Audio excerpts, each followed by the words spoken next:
Olá pessoal, tudo bem? Vamos para mais um encontro sobre atos administrativos. Esta é a parte 2 de 2. Vamos continuar então com a resolução das nossas questões que estão no material que está na descrição do vídeo. Legal? Muito bem.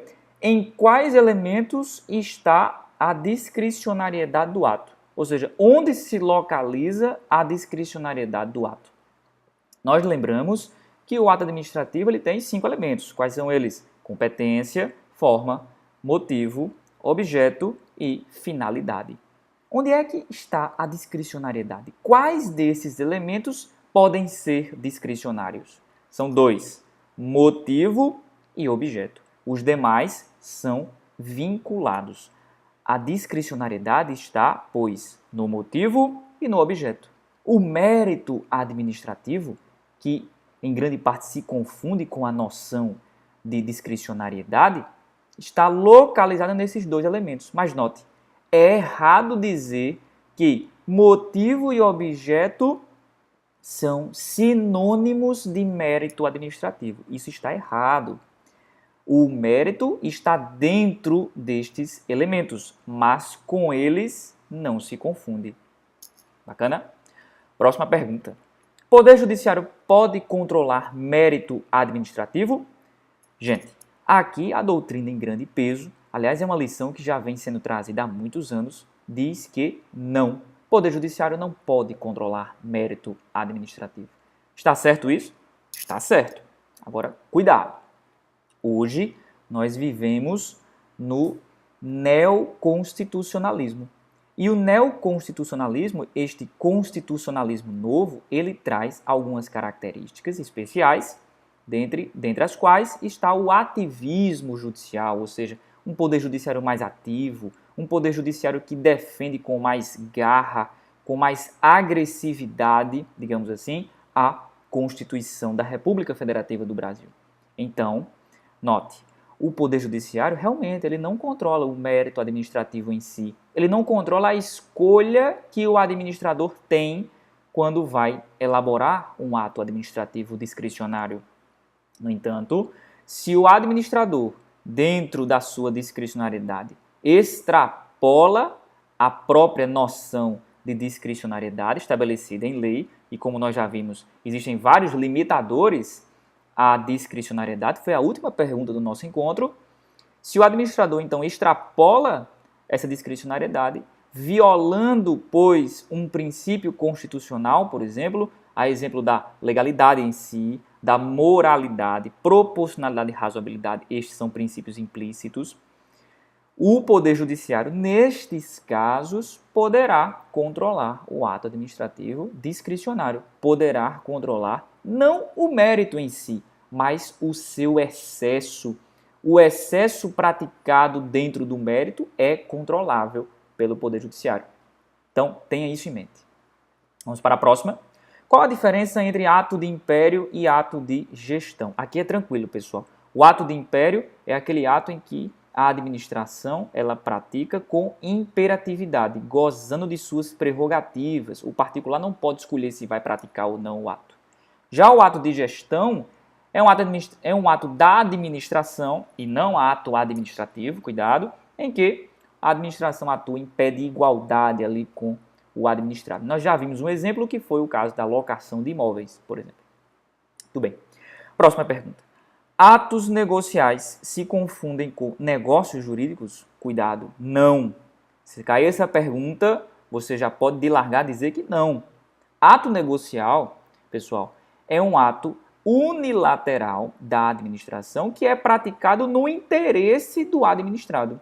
O exemplo clássico, a licença para construir. Vamos supor que eu quero construir um prédio e eu preciso de uma licença da prefeitura. É do meu interesse este ato administrativo? É. A administração vai praticá-lo unilateralmente? Vai. É um ato negocial. Ele não se confunde com o negócio jurídico, que nós aprendemos no direito civil. O negócio jurídico é uma espécie de ato jurídico em que as partes delimitam e estabelecem os efeitos jurídicos do negócio. Aqui não. No ato negocial, é um ato administrativo, os efeitos já são discriminados por lei. Não há essa escolha das partes nos efeitos do ato. Então, cuidado para não confundir ato negocial com negócio jurídico. Tranquilo? Vamos para a próxima. Qual a diferença entre ato perfeito, imperfeito e pendente? Essa cai bastante. Essa classificação cai bastante. Por quê? Porque normalmente o pessoal confunde. Então por isso que ela cai. Mas não dá para confundir, pessoal. Vamos lá. O ato perfeito é aquele que completou o seu ciclo de formação e já produz efeitos. Tranquilo? O ato imperfeito é aquele que não completou o seu ciclo de formação e por isso ainda não produz efeitos. E finalmente o ato pendente é aquele que completou o seu ciclo de formação, mas ainda não está produzindo efeitos. Ele está pendente. Tranquilo? Essa cai bastante, é bom estar atento a essa diferença. Vamos para a próxima. Quais são os efeitos típicos, atípicos e reflexos do ato administrativo? Os efeitos típicos são os efeitos que a administração espera que aconteçam com o ato administrativo. Os efeitos atípicos são os efeitos secundários, aqueles que vêm sem que a administração queira, por exemplo. Podem ser bem-vindos ou não. Os efeitos reflexos são uma espécie de efeitos atípicos. Efeitos reflexos são efeitos que atingem terceiros que não estavam ali relacionados diretamente com o ato administrativo. Tranquilo? Então, o efeito reflexo é uma espécie de efeito atípico. Outro exemplo de efeito atípico, o efeito prodrômico, que nós vimos no primeiro encontro. Vamos para a próxima? Qual a diferença entre ato constitutivo, declaratório e enunciativo? O ato constitutivo, como o próprio nome já diz, ele constitui uma relação jurídica, ele desconstitui, e aqui é constitutivo negativo, ele modifica uma relação jurídica. O ato declaratório é um ato em que a administração declara um direito do administrado. Já o ato enunciativo, a administração ela enuncia uma situação de fato. E aqui o exemplo clássico, uma certidão.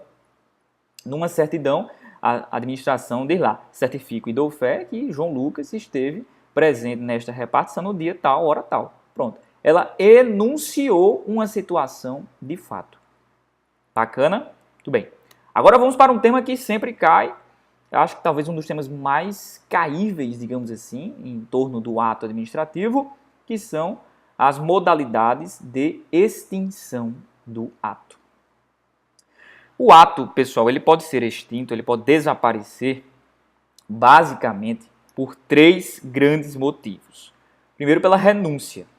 O administrado pode renunciar a um direito que tem, por exemplo. Então, o ato administrativo que lhe deu esse direito, ele se extingue pela renúncia. Por exemplo, um funcionário público, ele tem direito a férias, não tem? Mas ele pode renunciar? Pode. Simplesmente não quer tirar férias. Pronto. Ele perde esse direito, o ato administrativo, ele também se esvai, digamos assim. Outra, pela perda do objeto. Ou seja, se o ato administrativo tinha um objeto e ele se perdeu, foi destruído, o ato também será extinto. Pelo cumprimento, e aqui é o que se espera, o ato administrativo ele tem um começo e um fim. Chegado ao fim, atingidos os efeitos esperados, o ato morreu. Tranquilo. Mas, normalmente, o que é que acontece? O ato administrativo, ele se extingue pela vontade da administração. E aqui é o que mais cai no concurso. É a extinção do ato administrativo pela vontade da administração. E aqui nós temos várias espécies de extinção do ato administrativo pela vontade da administração. Quais são elas? Eu anotei aqui, vou citando e explicando. Já está no material de vocês, inclusive, para facilitar. Caducidade. A caducidade ela ocorre quando o ordenamento jurídico ele não é mais compatível com o ato administrativo. Quer dizer, o ato administrativo ele foi elaborado de acordo com o ordenamento jurídico X e, posteriormente, o ordenamento jurídico surgiram novas leis, novos atos normativos que indiretamente afetaram aquele ato administrativo, que agora não pode mais produzir efeitos porque ele é incompatível com o ordenamento. Então houve a caducidade. Tranquilo? O próximo que está no seu material é a contraposição. Aqui é mais específico.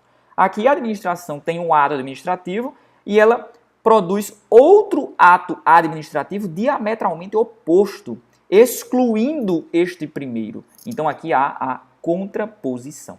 Próximo é a cassação. A administração vai cassar um ato administrativo quando o beneficiário daquele ato administrativo ele descumpre as condições impostas. A administração diz, olha, administrado, tu tem tal e tal direito, desde que você cumpra isso, isso e isso. Se você não cumprir, o seu direito acaba. Ou seja, este ato que lhe conferia esse direito, ele será extinto pela cassação. Funciona como uma sanção, digamos assim.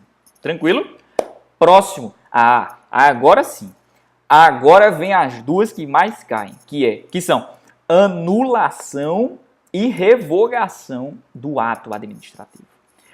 Linhas gerais. A anulação se dá quando nós temos um ato administrativo ilegal. A revogação se dá quando nós temos um ato administrativo legal, mas que ocorre por conveniência e oportunidade. Em outras palavras, se o ato for ilegal, a administração retira ele, tem esse dever, esse poder-dever, melhor dizendo, de retirá-lo do ordenamento. Já a revogação, a administração, ela tira se quiser, de acordo com sua conveniência. Tranquilo? Em linhas gerais, a diferença é essa, mas vamos a mais perguntas relacionadas ao tema, que são as que mais caem, na minha opinião. Próxima. A administração tem a faculdade ou o dever de anular ato ilegal. Bom, pelo texto da lei e pelo próprio texto da súmula 473 do Supremo Tribunal Federal, que nós vamos ler já já, nós temos uma pegadinha aqui que você tem que estar atento nela, a administração teria a faculdade de retirar um ato ilegal. Mas pelo próprio princípio da legalidade, segundo a professora Maria Silvia Zanella de Pietro, trata-se de um dever da administração, é um poder-dever. Se a administração ela percebe que o ato é ilegal, então, ela em respeito à legalidade, e isso está na Constituição, artigo 37, ela deve retirar aquele ato administrativo do ordenamento. Tranquilo? Muito bem. Qual é o prazo para anulação? 5 anos. Isso aqui cai bastante, né? 5 anos, isso está no artigo 54 da Lei 9784 de 99. Bacana. No ponto, pessoal, vale citar, como eu tinha dito, a súmula 473 do Supremo Tribunal Federal. Vamos ler o que ela diz? Vou até pegar aqui no livro para vocês irem acompanhando. Está aí no material também. Vamos lá.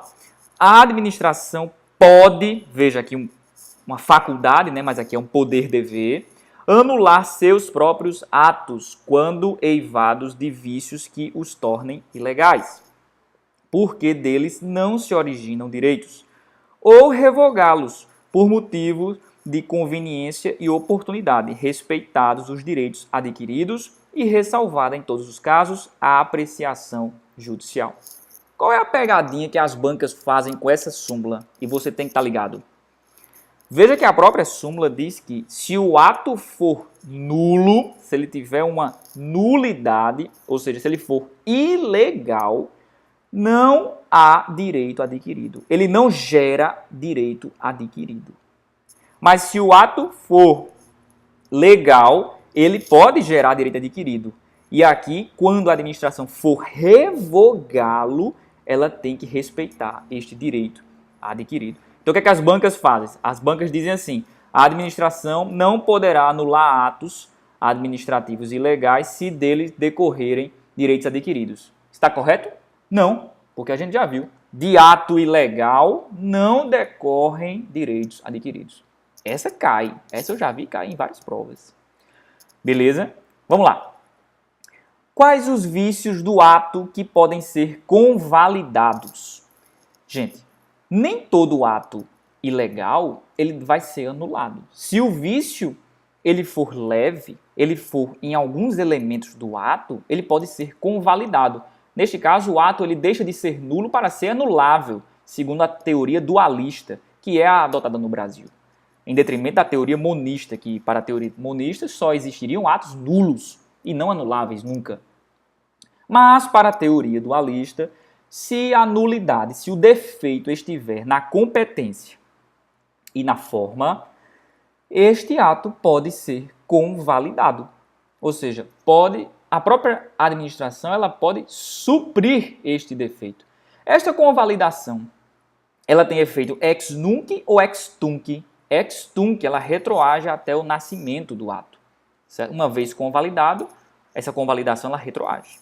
Tranquilo? Vamos ver mais perguntas. Quais as 3 formas de abuso de poder?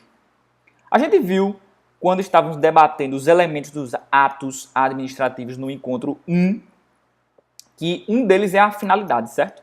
A finalidade ela pode decorrer da própria lei ou pode ser a finalidade geral, que é o interesse público. Ou seja, o administrador ele deve cumprir aquela finalidade, seja a estabelecida por lei, seja a do interesse público. Bacana? Tranquilo. Se ele atua para outra finalidade, uma finalidade do interesse particular dele, ele está atuando com desvio de finalidade, também chamado de desvio de poder. O desvio de poder é uma das espécies de abuso de poder. Outra espécie de abuso de poder é o excesso de poder. É quando a administração ela pratica um ato que não poderia, porque era da competência de um órgão hierarquicamente superior, por exemplo. E aqui o defeito não está na finalidade, está na competência. Na competência pode haver esse excesso de poder, que é uma das espécies de abuso de poder. Normalmente o pessoal para por aí. Né? Abuso de poder se subdivide em desvio de poder ou desvio de finalidade e excesso de poder.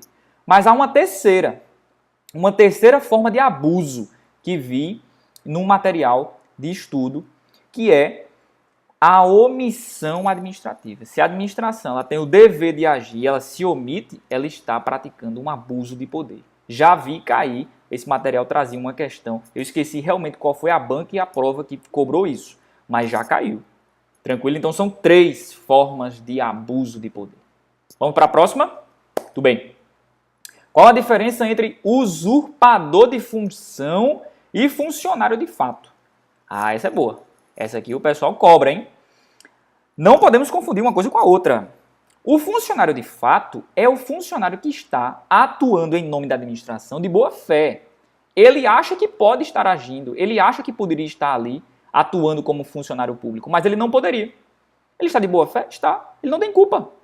Exemplo, o cidadão, ele passou num concurso público, ele foi nomeado, mas ele achou que já tinha saído lá a posse dele, mas a posse não saiu. Então ele já entrou e ninguém percebeu. Ninguém percebeu isso, que ele simplesmente não tinha sido empossado ainda, ele tinha sido apenas nomeado. E aí ele começou a praticar atos administrativos. Estes atos são válidos, mesmo praticados por um funcionário que não foi nem empossado ainda? Resposta sim, são válidos, porque aqui o funcionário ele é de fato, ele está de boa fé. Esses atos são válidos perante terceiros. É diferente do usurpador de função.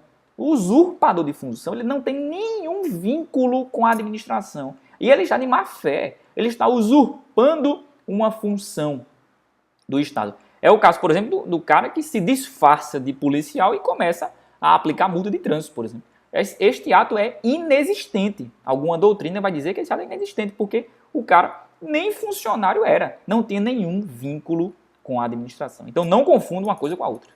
Bacana? Próxima. Estamos chegando ao final. Já vamos aqui em 20 minutos. Eu acho que vai bater 25 minutos. Vamos terminar. Juiz pode anular ato administrativo? Pode. Juiz pode anular. Juiz só não pode revogar. Revogação depende da conveniência e oportunidade da administração. A anulação não. A anulação eu estou retirando um ato ilegal. Se é um ato ilegal, feriu um princípio da Constituição, que é a legalidade. Então o Poder Judiciário ele já pode atuar, neste caso, para retirar este ato administrativo do ordenamento. Tranquilo? Essa cai bastante também, não confunda uma coisa com a outra. Normalmente as bancas elas trocam, né, dizendo que juiz pode revogar ato. Não pode, não pode. A convalidação tem efeito ex nunc ou ex tunc? Já foi respondida. Tranquilo. Licença é ato vinculado ou discricionário? Essa é boa. A licença é um exemplo que sempre cai em prova. E aqui você pode dizer, ele é um ato vinculado. É um ato vinculado. Ela pode ser revogada. Você vai dizer não. Em regra, licença, por ser um ato vinculado, não pode ser revogada. E, aliás, essa é a última pergunta do nosso encontro de hoje. Mas, sempre há uma exceção? Há uma exceção. Que é a licença ambiental, que a gente vê lá no direito ambiental. Esta licença ambiental é licença? É. Mas por ser uma licença ambiental e por ser o meio ambiente um bem que goza de uma proteção muito maior, então a licença ela pode ser revogada pela administração. A licença ambiental. Uma licença comum, não, porque ela é uma licença, é um ato vinculado. Tranquilo? Então, se é um ato vinculado, preenchidos os requisitos, a administração tem um dever de elaborar este ato e não pode revogá-la de acordo com sua conveniência ou oportunidade. Porque isso iria ferir o princípio da segurança jurídica. Completamente, não? Bacana. E a última pergunta para nós encerrarmos o nosso encontro, a parte 2 de atos administrativos, é justamente isso. Há algum ato que não pode mais ser revogado? Sim. Existem atos que não mais podem ser revogados pela administração. Ou seja, nem todo ato é revogável. A maioria é, mas nem todo. Quais são, então, alguns exemplos de atos que não podem ser revogados? Primeiro, atos vinculados. A gente acabou de ver. Se bem que já vi questão dizendo que ato vinculado poderia ser revogado. Talvez nesta exceção da licença ambiental. Mas a regra geral é que não pode. Tá? Então, vá com isso em mente. Outro, atos que já perderam o objeto, que já exauriram seus efeitos, não podem mais ser revogados. E atos, por exemplo, que geram direito adquirido, também não podem ser revogados. Também pelo princípio da segurança jurídica. Se gerou direito adquirido, a administração não pode simplesmente por conveniência ou oportunidade revogar aquele ato. Bacana, pessoal. Eu acho que pelo menos 80% da matéria a gente viu. E espero que vocês tenham gostado dessa sistemática de perguntas e respostas. Vocês foram acompanhando no material de vocês. E espero reencontrá-los em breve. Valeu, um abraço e tchau, tchau. Fiquem em paz, pessoal.